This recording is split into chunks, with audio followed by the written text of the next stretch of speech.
my dedicated history explorers. Settle in, find your comfortable spot, and let the echoes of the past wash over you.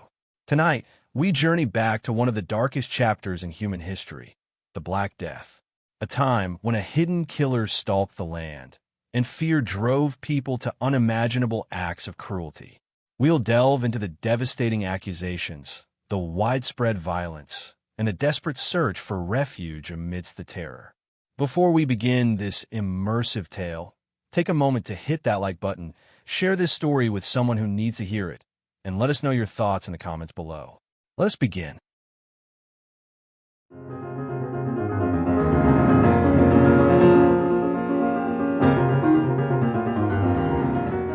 Imagine, if you will, a world gripped by an unseen terror.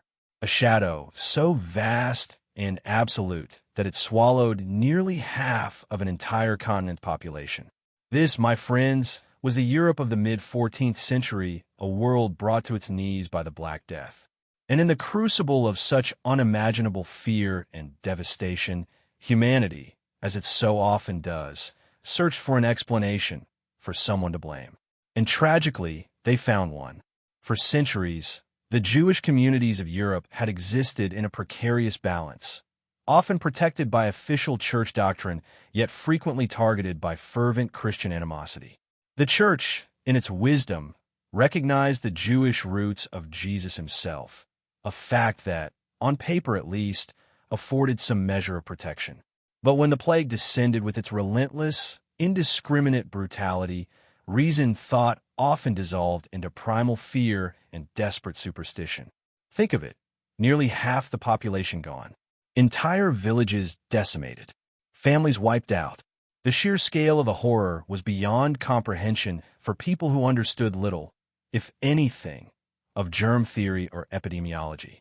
How else could such a catastrophe be explained, but through divine wrath, or worse, through the malevolent hand of a human agent? And so, a monstrous accusation began to whisper, then to shout, across the terrified landscape. The Jews were poisoning the wells. This horrifying notion, this insidious lie, found fertile ground in an age ripe with existing anti-Semitism. Why the Jews? Well, for one, they were often a distinct and sometimes isolated community, preserving their own customs and practices, including dietary laws and often separate water sources within their ghettos. When the plague seemed to strike their communities with less ferocity in some areas, or simply when desperate minds sought a convenient scapegoat, this difference was twisted into a damning indictment. The logic, if you can call it that, was brutally simple. If they weren't dying as quickly, they must be causing it. And the pressure to confess, for those accused, was immense. Imagine the terror of being seized, dragged before zealous, fear-crazed mobs, or even civic authorities, and subjected to the persuasion of torture. Confessions, coerced under unimaginable duress, were then paraded as proof, further fanning the flames of paranoia and hatred. It was a vicious, self-perpetuating cycle of fear, accusation, and violence. The first whispers of this dreadful accusation quickly escalated into a torrent of bloodshed. In April of 1348, the horror began in Toulon, France. The Jewish quarter was sacked, and 40 Jewish men, women, and children were murdered in their own homes. This wasn't just isolated violence, it was a systematic attack. Shortly thereafter, the contagion of hate spread to Barcelona and other Catalan cities, where similar atrocities unfolded. As the Black Death tightened its grip on Europe, so too did the persecution of the Jews. Throughout 1349, a dark shadow of massacres swept across the continent. Names that once evoked the vibrancy of Jewish life became synonymous with unimaginable suffering. Erfurt, Zurich, Basel, Frankfurt, Aragon, Fulda, Flanders. Each name a gravestone, each location a testament to human cruelty born of fear. One of the most horrific events, a date etched in the annals of infamy, occurred on Valentine's Day, February 14th, 1349, in Strasbourg. Picture this: a city not yet significantly touched by the plague itself, but already consumed by the hysteria surrounding it. Around 2,000 Jewish souls were rounded up and burned alive. 2,000 human beings consumed by fire, their lives extinguished in a barbarous act of collective delusion. And in the chilling aftermath, as the ashes still smoldered, the Christian residents of Strasbourg sifted through the ruins, not in sorrow or remorse, but to collect the valuable possessions that the fires had spared. A grim testament to the depths of depravity that fear and greed could inspire. The following September, the horror continued as 330 more Jews were burned alive in Kyburg Castle, east of Zurich. Hundreds of Jewish communities, some dating back centuries, were utterly destroyed during this period. For some, the choice became an agonizing one: face certain torture and murder at the hands of the mob, or take their own lives to avoid forced baptism or a more brutal end. In the spring of 1349, the vibrant Jewish community in Frankfurt am Main was annihilated.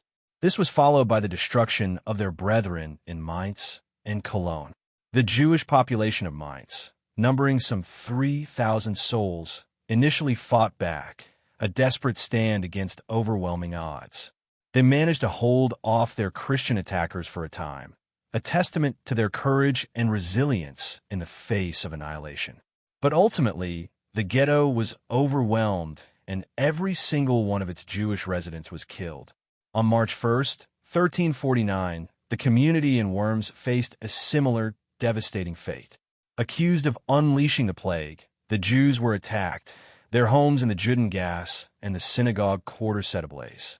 Contemporary accounts speak of over 400 members of the community being killed, many choosing to ignite their own homes, perhaps preferring a swift, defiant end to the horrors that awaited them at the hands of the mob. And then, the unspeakable. At Speyer, Jewish corpses were simply disposed of in wine casks and cast into the swift currents of the Rhine, a final indignity. By late 1349, the worst of the pogroms began to subside in the Rhineland, perhaps because there were simply fewer Jewish communities left to destroy. But the terror merely shifted, rising instead near the Hansa townships of the Baltic coast and in Eastern Europe. By 1351, the tally was truly staggering: 350 incidents of anti-Jewish pogroms, resulting in the extermination of 60 major and 150 minor Jewish communities.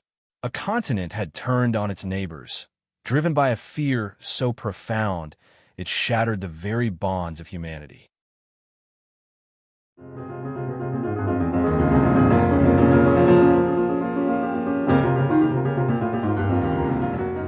The shadows of fear, once whispered, now screamed, and the chilling winds of paranoia swept across a continent already brought to its knees. In the wake of the plague's first terrifying waves, a new horror emerged, one born not of microbes, but of human desperation and ancient hatred. This, my friends, is the story of how the very fabric of society began to unravel, exposing a vulnerability to malice far more devastating than any disease. As the Black Death chewed its way through Europe, devouring nearly half the population, the human mind, in its terror, desperately sought an explanation. Science, as we understand it today, was still centuries away, leaving a gaping void where reason should have been. And into that void, like a venomous serpent, slithered the ancient, insidious scapegoat, the Jew. The official stance of the Church, it's crucial to remember, was to protect Jewish communities. After all, Jesus himself was Jewish. But in practice, the Church's influence often buckled under the weight of popular loathing, a hatred deeply rooted in centuries of prejudice and misunderstanding. When the unexplainable arrived, when death stalked every doorstep, people turned to the easiest target, the other within their midst. Imagine, if you will, the sheer, visceral terror. One day, a vibrant, thriving town. The next, a ghost of its former self, streets littered with the dead, homes silent save for the wails of the dying. And then a whisper, insidious and cold, begins to circulate. It's the wells, someone mutters, they're poisoned. And with that, the finger points, inevitably, to the Jewish community. Why the Jews? The reasoning, if you can call it that, was twisted and cruel. Some argued that Jewish communities were less affected by the plague. Perhaps it was posited due to their distinct customs, their emphasis on cleanliness, their dietary laws of kashrut, or perhaps, simply by chance, a slight statistical anomaly in a sea of overwhelming death. But to a panicked populace, this perceived resilience, however flimsy, became proof of their guilt. They must be immune, they must be the cause. And under the agonizing pressure of torture, some, undoubtedly, confessed to crimes they never committed, their voices broken, their spirits crushed, just to make the suffering end. The first ripples of this new wave of terror began subtly, almost tentatively, in April of 1348. In Toulon, France, the Jewish quarter, once a bustling hub of life and commerce, was sacked. 40 souls, innocent and unsuspecting, were murdered in their homes, not by the plague, but by their neighbors. The violence, a festering wound now opened, quickly spread. Barcelona, other Catalan cities, then further into France. Pogroms, a term that would become horrifyingly familiar in later centuries, erupted with chilling regularity. But it was in 1349 that the madness truly gripped Europe. The names of cities now stand as monuments to human cruelty: Erfurt, Zurich, Basel, Aragon, Fulda, Flanders. In these places, and in countless others, the narrative of poisoned wells and Jewish culpability solidified into an unshakable, terrifying truth in the minds of the masses. And then there's Strasbourg, a city in Alsace, then part of the Holy Roman Empire, a place that by February of 1349 had yet to feel the full, devastating force of the Black Death itself. Yet, the fear, the whispers had already arrived, preceding the plague like a harbinger of doom. On Valentine's Day, February 14th, a day traditionally associated with love and affection, the citizens of Strasbourg unleashed an act of unparalleled barbarity. Imagine the scene: 2,000 Jewish men, women, and children, rounded up, accused, condemned, not by a court of law, but by a mob consumed by terror and bloodlust. They were led to a massive wooden scaffold, a pyre built not for warmth, but for immolation. The air, already thick with the chill of winter, filled with the stench of fear, the cries of the innocent, and then the roar of flames. 2,000 souls burned alive. And as the ashes smoldered, as the last vestiges of life faded, the monstrous reality of human greed reared its ugly head. The Christian residents of Strasbourg, having just committed an act of unspeakable horror, then sifted through the still hot remains, meticulously collecting the valuable possessions, the gold, the jewels, anything that had survived the inferno, belonging to the people they had just murdered. A chilling tableau of faith perverted and humanity lost. The massacres continued. In September, just months after Strasbourg, 330 more Jews were burned alive in Kyburg Castle, east of Zurich. Hundreds of Jewish communities, vibrant centers of culture and faith, were utterly annihilated.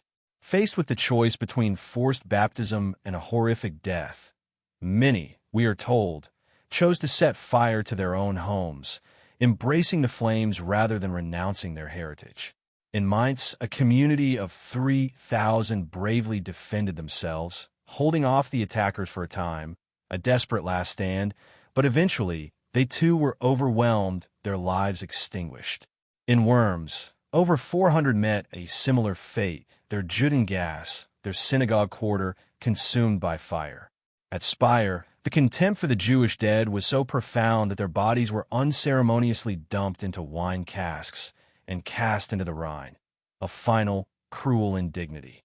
By late 1349, the worst of the pogroms had subsided in the Rhineland, but the tide of violence merely shifted, moving eastward towards the Hansa townships of the Baltic coast and into Eastern Europe. By 1351, a grim accounting reveals 350 incidents of anti-Jewish pogroms, with 60 major and 150 minor Jewish communities utterly destroyed. The number of lives lost is almost unimaginable.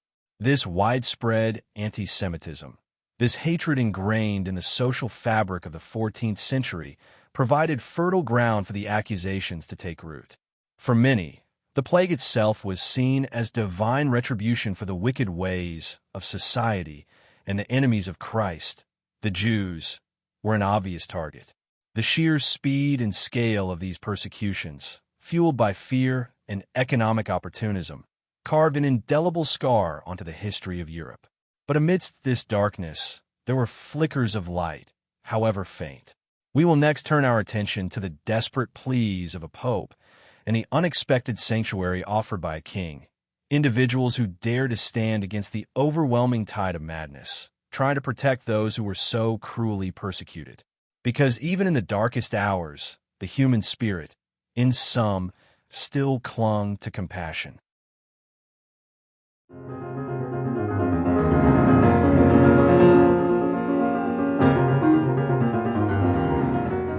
As the fires of fear raged across the continent, fueled by ignorance and superstition, a few voices of reason, though tragically few, rose above the din of madness. They were lone beacons in a storm, striving to protect the innocent from the mob's insatiable hunger for a scapegoat. Among these, perhaps the most prominent, was Pope Clement VI. Now, it's crucial to understand the Church's official stance on Jewish people during this period. Officially, the Church, in its doctrine, advocated for their protection. This was rooted, in part, in the foundational belief that Jesus himself was Jewish. However, as is often the case with official policy versus lived reality, the practical application was a far more complex and often brutal affair. Despite official protections, Jewish communities were frequently subjected to intense Christian animosity, a deep-seated loathing that simmered beneath the surface and, during times of crisis, erupted into horrific violence. When the Black Death descended, a calamity unlike anything Europe had ever witnessed, shattering societies and decimating populations, people were utterly lost.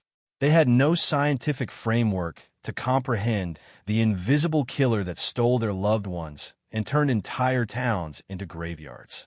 In this vacuum of understanding, in this abyss of terror, they desperately sought an explanation, something, anything, to make sense of the senseless. And so, the age-old scapegoat, the Jewish communities living among them, became the convenient, yet utterly baseless, target. The accusations were monstrous, that Jews were deliberately poisoning wells, that they were conspiring to destroy Christendom through this pestilence. This insidious lie spread like a disease itself, infecting minds with irrational hatred. It's a bitter irony, isn't it? The very people being blamed were often enduring the plague's wrath alongside their Christian neighbors. Though some historians have speculated that certain Jewish practices, like ritual hand-washing and a general emphasis on cleanliness, might have offered some minor, accidental, and certainly not immunity-granting protection, this theory remains highly debated and largely unsubstantiated. The plague, let us remember, was primarily spread by flea bites, a mechanism that hygiene alone could not stop. Furthermore, we must not forget the horrific truth. Many Jews were subjected to unimaginable torture, coerced into confessing to these fabricated crimes, their desperate pleas for innocence drowned out by the screams of their tormentors. As we've seen, the initial outbreaks of violence were swift and brutal. Toulon, Barcelona, the cities of Aragon and Flanders, all became stages for unspeakable acts. But the sheer scale of the massacres and the depth of the depravity reached new heights in 1349. We spoke of Strasbourg, where 2,000 souls were burned alive on Valentine's Day, their earthly possessions scavenged by the very people who had just orchestrated their demise. But Strasbourg was far from an isolated incident. Erfurt, Zurich, Basel, Fulda, the names echo with the cries of the innocent. In the spring of 1349, the thriving Jewish community in Frankfurt am Main was annihilated. This was followed by similar atrocities in Mainz and Cologne. Imagine, for a moment, the 3,000-strong Jewish population of Mainz, initially fighting back, defending their homes, their families with every ounce of their being. But the sheer weight of the Christian mob, fueled by fear and hatred, eventually overwhelmed them, and every single one perished. Then there was Worms, on March 1st, 1349, another devastating pogrom, born from the same accusations. The Judengasse, the Jewish quarter, and the synagogue set ablaze. Contemporary accounts speak of over 400 members of the community, many choosing to set fire to their own homes, a desperate, agonizing act to avoid forced baptism or a more horrific end at the hands of the mob. The Rhine itself became a watery grave at Speyer, Jewish corpses unceremoniously dumped into wine casks and cast into the river. By late 1349, the worst of the Rhineland pogroms had subsided, leaving behind a trail of ashes and unspeakable sorrow. But the tide of violence merely shifted, moving eastward towards the Hansa townships of the Baltic coast and into Eastern Europe. By 1351, the statistics are truly chilling. 350 incidents of anti-Jewish pogroms, 60 major and 150 minor Jewish communities utterly destroyed. Entire worlds, built over generations, erased from existence in a paroxysm of fear. Yet, amidst this madness, there were those who recognized the injustice, who saw through the lies, and who, despite the overwhelming tide, tried to stem the flow of blood. Pope Clement VI, the French-born Benedictine, Pierre Roger, was one such man. He issued 2 papal bulls in 1348, powerful condemnations of the violence and the baseless accusations. He declared unequivocally that those who blamed the plague on the Jews had been seduced by that liar, the devil. He stressed that the plague, a divine judgment, was afflicting Jews and Christians alike, proving the absurdity of the accusations. He even urged his clergy to actively protect Jewish communities and offered them papal protection in Avignon, the seat of the papacy at the time. Crucially, Clement was not acting solely on moral grounds. His personal physician, Guy de Chauliac, a man of science for his era, provided medical reasoning, arguing from his own observations of the infected that the Jews were not to blame. However, the Pope's authority, though immense, was not absolute. His efforts were tragically undermined by figures like the newly elected Charles IV, Holy Roman Emperor. Charles, with a cynical eye on the political and financial gain, declared that the property of Jews killed in riots would be forfeit, effectively giving local authorities a powerful financial incentive to turn a blind eye or even actively participate in the atrocities. This political calculus, this willingness to profit from terror, greatly limited the Pope's influence over much of Western Europe. While Clement VI did manage to save many Jewish lives in Avignon, where his power was direct and immediate, his pleas often fell on deaf ears in regions where local rulers saw opportunity in the chaos. But there was another sanctuary, a growing light in the east. King Casimir III of Poland, a ruler with remarkable foresight and pragmatism, extended a welcoming hand to the persecuted Jews. This was not a sudden act of charity. Casimir had a history of protecting Jewish communities. As early as 1334, he had confirmed privileges granted to Jews in 1264, even going so far as to prohibit the kidnapping of Jewish children for forced baptism under penalty of death and inflicting heavy punishment for the desecration of Jewish cemeteries. Casimir was not only well-disposed towards Jewish people, but also keenly aware of their economic potential, understanding the value they brought to his developing kingdom. And so, as the fires of prejudice consumed Western Europe, a migration began, an eastward movement of Northern European Jewry, seeking refuge, and a new beginning in Poland and Lithuania. This migration, born of persecution, would shape the demographics of European Jewry for centuries to come, laying the foundation for the vibrant and numerous Jewish population in Poland that would exist right up until the horrors of the 20th century. The violence, like the plague itself, eventually waned by 1350 and 1351. The fever pitch of the massacre subsided, but the underlying currents of persecution and discrimination remained, a constant, chilling hum beneath the surface of European society. The scars of 1349, the memory of the fires and the screams, would endure for generations.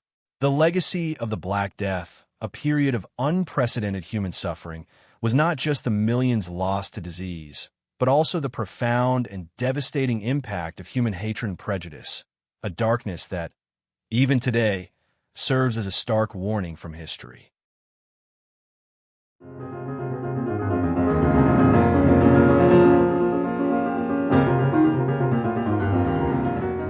The scars of 1349 ran deep, carving indelible marks into the fabric of European society that would shape its future for centuries to come. The Black Death, a relentless grim reaper, didn't merely reduce populations. It exposed the fault lines of fear, ignorance, and prejudice that lay just beneath the surface of medieval life. And nowhere were these fissures more brutally revealed than in the persecution of the Jewish communities. Imagine a continent gripped by an invisible enemy, a plague that struck down kings and commoners alike, leaving behind only the stench of death and the gnawing question: why? When scientific understanding was rudimentary, the human mind, in its terror, sought answers, and often it sought someone to blame. The official stance of the Church, in theory, was to protect Jewish communities, acknowledging their heritage, for even Jesus himself was Jewish. Yet, in practice, the reality was a far darker, more brutal tale.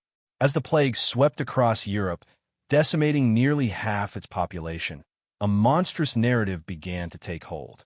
Whispers, then shouts, then outright accusations declared that the Jews were responsible. They were the poisoners of the wells, the orchestrators of this divine wrath, or so the terrified masses were led to believe. This horrifying scapegoating wasn't entirely random. Jewish communities, for various reasons, often lived somewhat separately from their Christian neighbors. Many chose not to use the common town wells, relying instead on their own sources, and the laws of kashrut promoted a higher standard of personal cleanliness. In a time when basic hygiene was often lacking, these practices might have inadvertently offered some small, statistical advantage against the spread of disease, though the plague, spread by flea bites, would still have been devastating. But to the desperate and ignorant, this perceived difference fueled suspicion, transforming into conviction under the crushing weight of fear. The accusations, devoid of truth, were often extracted through the most brutal means imaginable: torture. Under the agonizing pressure of the rack or the boot, innocent individuals were coerced into confessing to unspeakable crimes, confirming the darkest fears of their tormentors. These forced confessions then served as proof, igniting an inferno of violence that would consume countless lives and centuries of established communities. The first tremors of this horror struck in April of 1348 in Toulon. The Jewish quarter was ransacked, and 40 Jews were murdered in their homes. This initial act of barbarity was merely a prelude. Soon, the violence erupted in Barcelona, then spread like a contagion through other Catalan cities. Throughout France, during the peak of the Black Death in the spring of 1348, pogroms became increasingly frequent. But 1349 truly marked a nadir of human cruelty. Massacres and persecutions surged across Europe. The names of cities now echo with the cries of the innocent: Erfurt, Zurich, Basel, Frankfurt, Aragon, Fulda, and the towns of Flanders. One of the most horrifying episodes unfolded on Valentine's Day, February 14th, in Strasbourg. Here, even before the plague had fully gripped the city, a fever of fear and hatred had taken hold. Around 2,000 Jews were burned alive in a grotesque spectacle, and as the ashes still smoldered, the Christian residents, with a chilling lack of humanity, sifted through the ruins, collecting the valuable possessions of those they had just murdered, possessions not consumed by the flames. The following September, another chilling account emerged from Kyburg Castle, east of Zurich, where 330 Jews met their end, burned alive. Hundreds upon hundreds of Jewish communities were obliterated during this period. Some individuals, in their ultimate despair, chose to take their own lives rather than face the brutal persecutions or forced conversions. In the spring of 1349, the vibrant Jewish community of Frankfurt am Main was utterly annihilated. This was followed by similar destructions in Mainz and Cologne. In Mainz, the 3,000-strong Jewish population initially fought back, defending their ghetto with incredible courage against their Christian attackers. But ultimately, they were overwhelmed, and every single one was brutally murdered. On the first day of March in 1349, the Jewish community of Worms suffered a devastating pogrom. Accused, as always, of causing the plague, they were attacked, and much of the Judengasse, the Jewish street, and the synagogue quarter were set ablaze. Contemporary accounts speak of over 400 community members killed, many choosing the inferno of their own homes rather than the horror of forced baptism. At Speyer, a macabre and chilling detail emerges. Jewish corpses were disposed of in wine casks and then cast into the cold, indifferent waters of the Rhine. By late 1349, the worst of these Rhineland pogroms began to subside, but the wave of violence simply shifted eastward, creeping toward the Hansa townships of the Baltic coast and into Eastern Europe. By 1351, the scale of the tragedy was almost unimaginable. 350 incidents of anti-Jewish pogroms, with 60 major and 150 minor Jewish communities utterly wiped out. Yet, amidst this darkness, a flicker of humanity, and indeed, sanity, existed. Pope Clement VI, a French-born Benedictine, made a valiant effort to stem the tide of madness.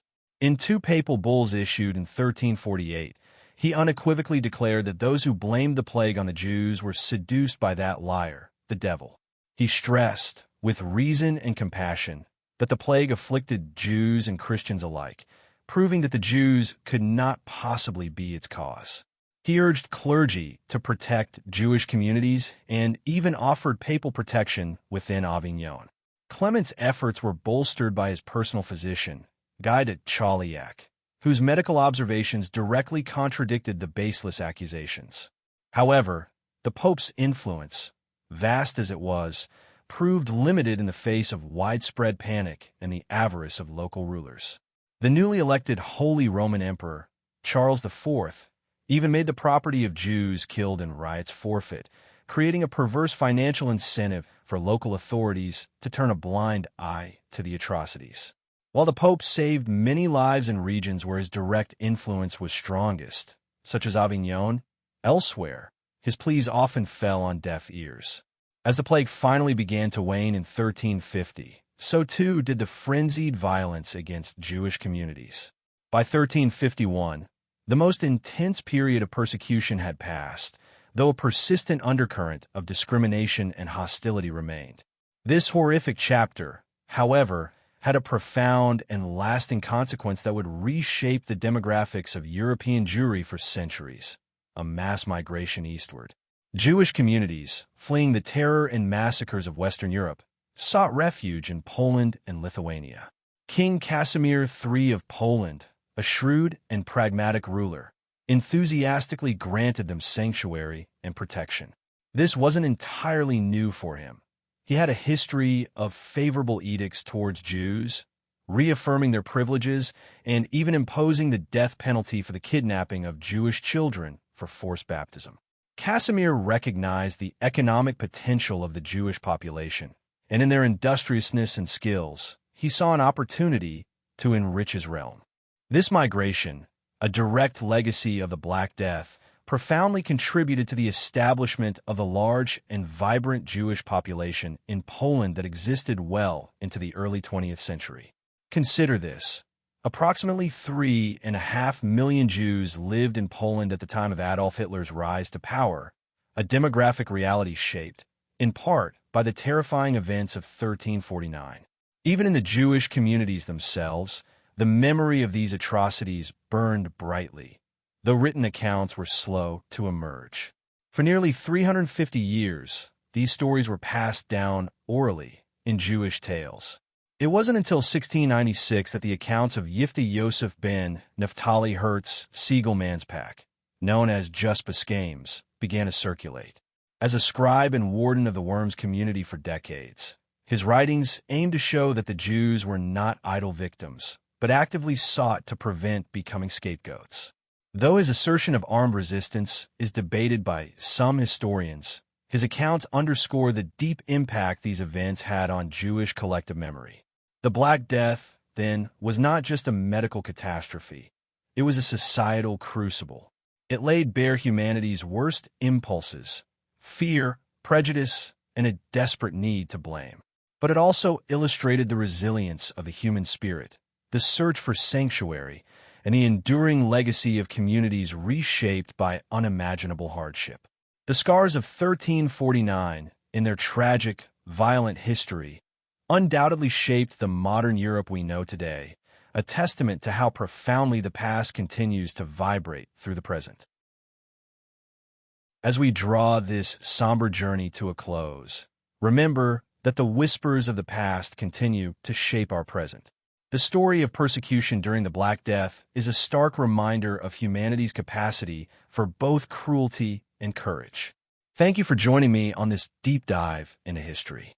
If you found yourself lost in this narrative, please consider liking this video, leaving a comment with your reflections, and subscribing for more journeys through time. What other hidden corners of history would you like to explore next? Until next time, keep vibing with history.